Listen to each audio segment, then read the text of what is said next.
Nigel Farage and Zia Yusuf had a plan. The Reform UK conference was to dominate the headlines, sweeping aside the tired narratives of Labour and the Conservatives, to say nothing of the non-narrative of the Lib Dems. A high-profile defection from Nadine Dorries, a swelling crowd in Birmingham, and the prospect of Farage unveiling his vision for a government in waiting. But politics rarely obeys stage management. Instead, two stories have collided to eclipse the Reform jamboree: Angela Rayner's resignation over her tax errors at lunchtime, and Nigel Farage's own uncomfortable relationship with the taxman. So Farage has not broken the law. He's used a private service company, Thorn in the Side Limited.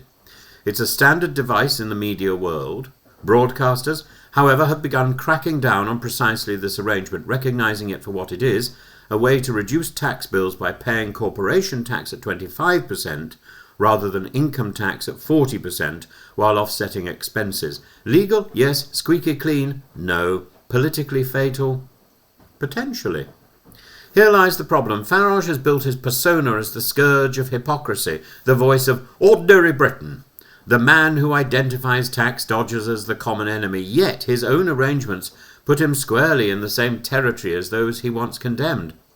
Add to this the revelation about stamp duty on a house bought in his constituency, technically owned by his partner, so that higher rate duty was avoided, and the portrait looks uncomfortably familiar.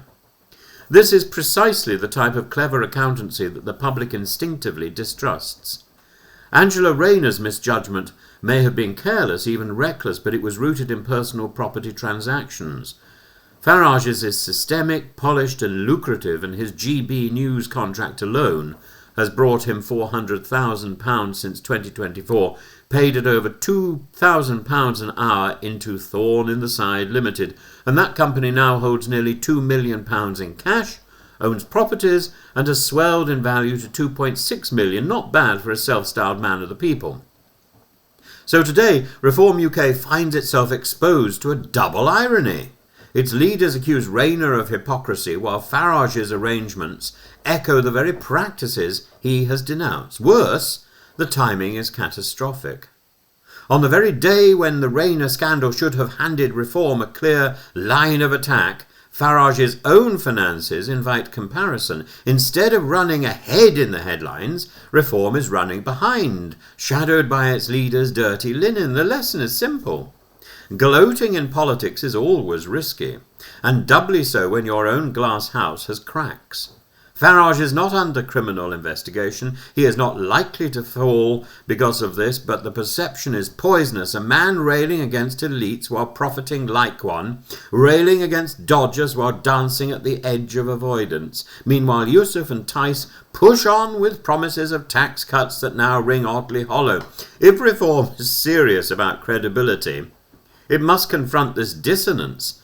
To govern is not to mirror the evasions of the old political class, but to set a new example. Otherwise, Reform becomes not a party of fresh hope, but merely another player in Britain's long tradition of political doublespeak. And so, today, Rayner's downfall steals Reform's thunder, and Farage's accounts tarnish its shine. The very party that sought to dominate the stage is now trapped in the wings, watching its leaders' private finances undermine his public crusade. Politics, as Harold Wilson reminded us, is a long game, and this week has shown us how quickly triumph can sour into embarrassment.